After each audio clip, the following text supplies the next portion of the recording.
बंधु माने आम उपरे जेतेबेले महादेवंकर कृपा थाए सेतेबेले से आमको अनेक गुड़िए संकेत प्रदान करिथांती।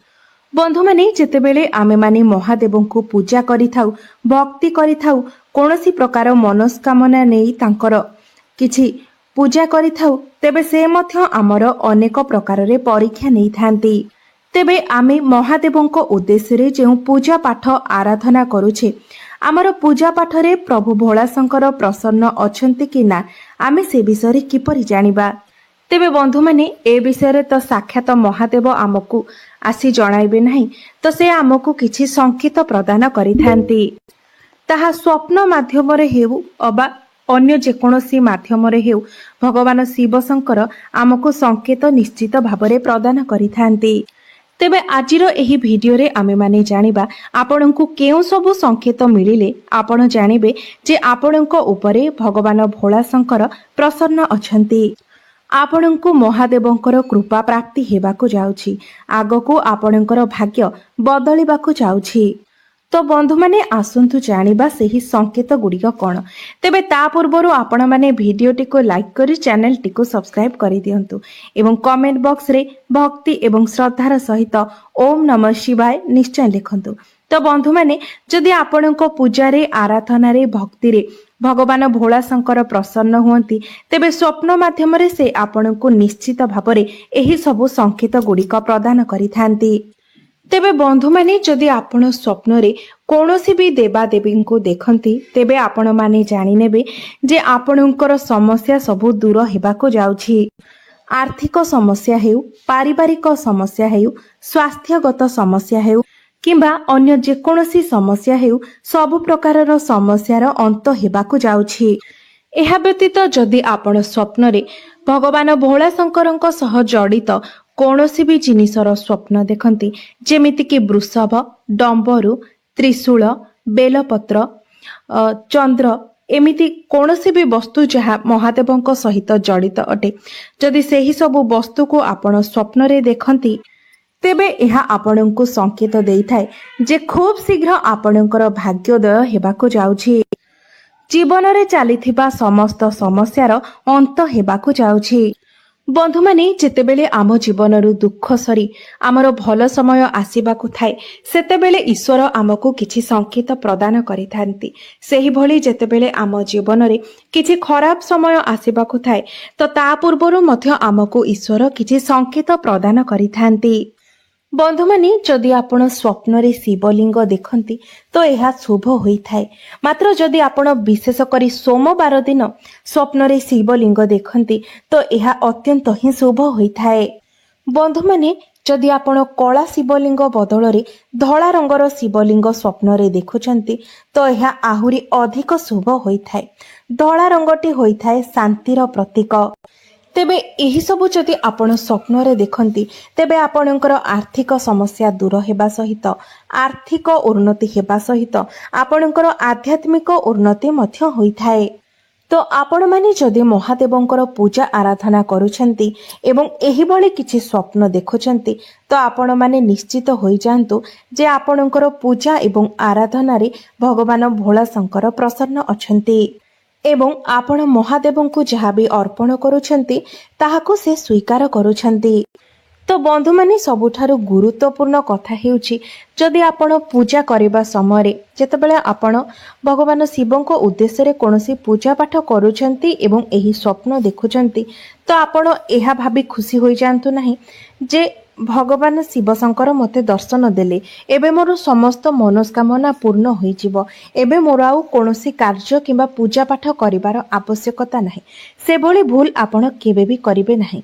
आपणଙ୍କୁ जदि एही भली संकेत मिलुछि तो आपण आहुरी अधिक पूजा पाठ रे मनोनिवेश करंतु भगवानଙ୍କୁ प्रसन्न करिबा पई आहुरी अधिक चेष्टा करंतु। तो बंधु माने आपण जदि स्वप्न रे भस्म देखुछंती एहा अत्यंत शुभ संकेत होइथाय कारण एही भस्मटी भगवान भोलाशंकरंकर अत्यंत प्रिय होइथाय। से सर्वदा निजर देह रे भस्म बोली होइथांती।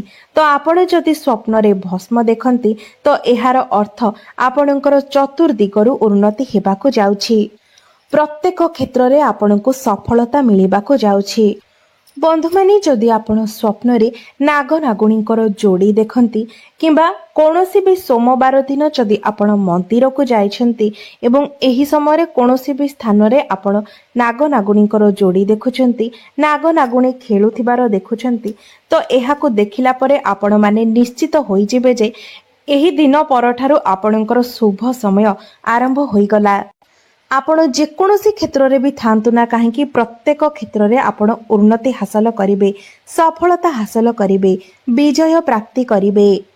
एमिति कि जदि आपणक उपरे ऋण करजर भार थिला तो सेथिरु मध्य आपण मुक्ति पाई परिबे। तेबे बंधु माने आपणकु मु एक उपाय कहूछि जदि आपण केउठारे नाग नागुणीकर जोड़ी देखुछंती नाग नागुणी खेलुथिबार देखुछंती तो आपणक पाखरे जदि नुआ वस्त्र थाए सेही नुआ वस्त्र को नहीं सेही पाखरे रखि दियंतु एवं सेमाने जदि आसी सेही वस्त्र उपरे खेलंती सेही वस्त्रटी आपणक पई एक भाग्यशाली वस्त्र होई जाय थाए। अर्थात आपण जेउ स्थान को भी जाउछंती कोनोसी भी बड़ कार्य रे जाउछंती तो सेही वस्त्र को जदि आपण धारण करिकि जानती किंबा साथी रे नेकी जानती तो आपणको सेही कार्य रे सफलता मिलिबा सुनिश्चित होई थाए। जदि आपण स्वप्न रे नाग नागुणी देखंती तो एहार अर्थ आपणकर वैवाहिक जीवन रे जदि किछि समस्या थिला तेबे से सब समस्या समाधान होई जिवो आपणकर संपर्क सुमधुर हिबो। जदि आपण स्वप्न रे बेंग को कथा कहूथिबार देखंती एवं पानी रे आपण माछ माननकु खेलुथिबार देखंती तो एहा मध्य आपणक पई अत्यंत शुभ संकेत होइथाए। जदि आपण स्वप्न रे महादेव को तांडव करुथिबार देखंती किंबा तांकर नटराज स्वरूप को देखंती तेबे मध्य आपणको शुभ संकेत प्राप्ति होइथाए।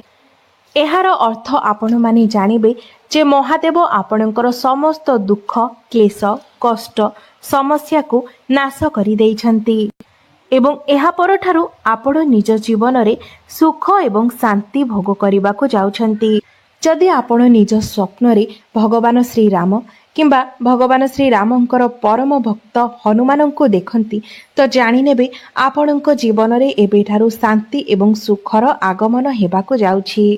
जो भगवान श्रीराम किंबा भगवान हनुमानंकर दर्शन होइथाय स्वप्न रे तो सेमाने अत्यंत भाग्यशाली होइथांती।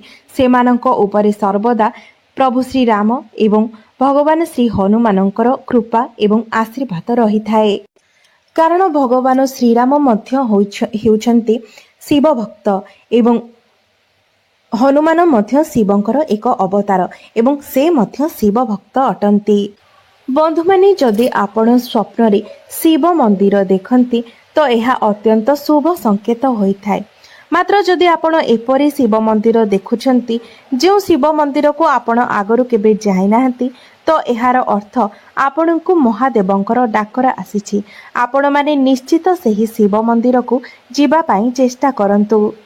जदि आपण निज स्वप्न रे निजर पूर्वज माननकु आपणको आशीर्वाद प्रदान करुथिबार देखंती किंबा कोनोसी भी व्यक्ति को थळा रंगर वस्त्र पिंधिथिबार देखंती तो एहा आपणकर उन्नतिर संकेत होइथाए। जदि आपण स्वप्न रे वृषभ को देखुछंती नंदी महाराजन को देखुछंती तो एहार अर्थ आपण जेउ कथा नंदी महाराजन को माध्यम रे भगवान शिवंक पाखको पठाइछंती सेही कथा भगवान शिवंक निकट रे पहुंची सारिछि एवं एही वार्ता आपणक निकट रे पहुंचाइबा पई स्वयं नंदी महाराजा आपणको दर्शन देइछंती। जेउ मनोस्कामना आपण नंदी महाराजन को जणाइथिले शिव मंदिर को जाइथिले सेही मनोस्कामना आपणकर अति शीघ्र पूर्ण हेबाकु जाउछि। जदि आपण स्वप्न रे सिंह देखंती तो यह आपणक पई एक शुभ संकेत होइथाय। एहार अर्थ माँ गौरी एवं भगवान भोलाशंकर आपणकर समस्त दुख कष्ट को नाश करिसेंती। तेबे बंधु माने एही वीडियो रे मु आपणको किछि स्वप्न एवं तार संकेत विषय कहली तो आपण मानकु जदि एही सबु स्वप्न आसुथाय एही सबु संकेत प्राप्त हेउथाय तो आपण माने जानि नेबे आपण मानक उपरे महादेवंकर विशेष कृपा रहिछि।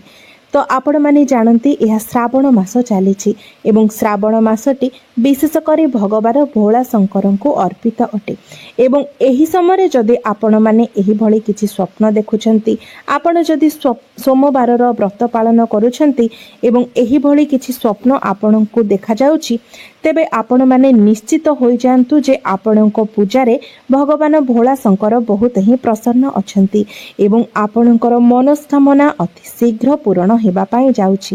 ଆପଣଙ୍କ ଜୀବନରେ ଚାଲିଥିବା ସମସ୍ତ ଦୁଃଖ କଷ୍ଟର ଅନ୍ତ ହେବାକୁ ଯାଉଛି। ତାହା ଆପଣଙ୍କର ପାରିବାରିକ ସମସ୍ୟା ହେଉ, ସ୍ୱାସ୍ଥ୍ୟଗତ ସମସ୍ୟା ହେଉ, ଆପଣଙ୍କର ଆର୍ଥିକ ସମସ୍ୟା ହେଉ କିମ୍ବା ଯେକୌଣସି ସମସ୍ୟା ହେଉ କିମ୍ବା ବିବାହ ଜନିତ ସମସ୍ୟା ହେଉ କିମ୍ବା ସନ୍ତାନ ଜନିତ ସମସ୍ୟା ହେଉ, ସମସ୍ତ ସମସ୍ୟାର ଅନ୍ତ ଘଟିବାକୁ ଯାଉଛି। ଆପଣଙ୍କ ଜୀବନରେ ଅତି ଶୀଘ୍ର ଶୁଭ ସମୟ ଆରମ୍ଭ ହେବାକୁ ଯାଉଛି। ତ ବନ୍ଧୁମାନେ, ଗୋଟିଏ କଥା ମନେ ରଖନ୍ତୁ ଯେ ଆପଣ ଈଶ୍ୱରଙ୍କ ଉପରେ ସବୁବେଳେ 100% ଭରସା ରଖନ୍ତୁ, କାରଣ ଭଗବାନ ଆମକୁ ସର୍ବଦା ପରୀକ୍ଷା କରିଥାନ୍ତି। ଆମେମାନେ ସାଧାରଣ ମନୁଷ୍ୟ ହୋଇ ବି କାହାକୁ କିଛି ଜିନିଷ ଦେବା ପୂର୍ବରୁ କିମ୍ବା ଗୋଟିଏ ଜିନିଷକୁ ବ୍ୟବହାର କରିବା ପୂର୍ବରୁ କିମ୍ବା କିଣିବା ପୂର୍ବରୁ ତାର ପରୀକ୍ଷା କରିଥାଉ ଯେ ସେହି ଜିନିଷଟି ଭଲ କିମ୍ବା ମନ୍ଦ। ତ ଭଗବାନ କିପରି ଆମର ପରୀକ୍ଷା ନ କରିବେ? ସେଥିପାଇଁ ଆମକୁ କିଛି ଜିନିଷ ଦେବା ପୂର୍ବରୁ ଆମେ ସେହି ଜିନିଷ ପାଇଁ ଯୋଗ୍ୟ କିମ୍ବା ଅଯୋଗ୍ୟ, ସେଥିପାଇଁ ଭଗବାନ ଆମର ପରୀକ୍ଷା ନେଇଥାନ୍ତି ଏବଂ ଆମକୁ ସେହି ଜିନିଷଟି ପାଇବା ପାଇଁ ପରୀକ୍ଷାରେ ଉତ୍ତୀର୍ଣ୍ଣ ହେବାର ଥାଏ। ତ ଯେତେବେଳେ ଆପଣଙ୍କ ଜୀବନରେ କିଛି ଦୁଃଖ କଷ୍ଟ ଆସୁଛି, ତ ଏହା ଆପଣଙ୍କ ପାଇଁ ଭଗବାନଙ୍କର ପରୀକ୍ଷା ହୋଇଥାଏ। ସେହି ସମୟରେ ଆପଣ କେବେ ବି ନିଜର ଧୈର୍ଯ୍ୟକୁ ହରାନ୍ତୁ ନାହିଁ।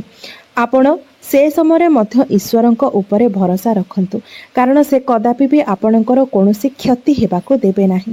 ଈଶ୍ୱରଙ୍କ ଉପରେ ସମ୍ପୂର୍ଣ୍ଣ ଭରସା ରଖିଲେ ହିଁ ଆପଣ ଈଶ୍ୱରଙ୍କର କୃପା ପ୍ରାପ୍ତି କରିପାରିବେ। ତ ବନ୍ଧୁମାନେ, ମୋର ଏହି ଭିଡ଼ିଓଟି ଯଦି ଆପଣମାନଙ୍କୁ ଭଲ ଲାଗିଥାଏ ତେବେ ଭିଡ଼ିଓଟିକୁ ଲାଇକ୍ କରି ଚ୍ୟାନେଲଟିକୁ ସବସ୍କ୍ରାଇବ୍ କରିଦେବେ ଏବଂ କମେଣ୍ଟ ବକ୍ସରେ ଭକ୍ତି ଏବଂ ଶ୍ରଦ୍ଧାର ସହିତ ଓମ୍ ନମଃ ଶିବାୟ, ହର ହର ମହାଦେବ ନିଶ୍ଚୟ ଲେଖିବେ।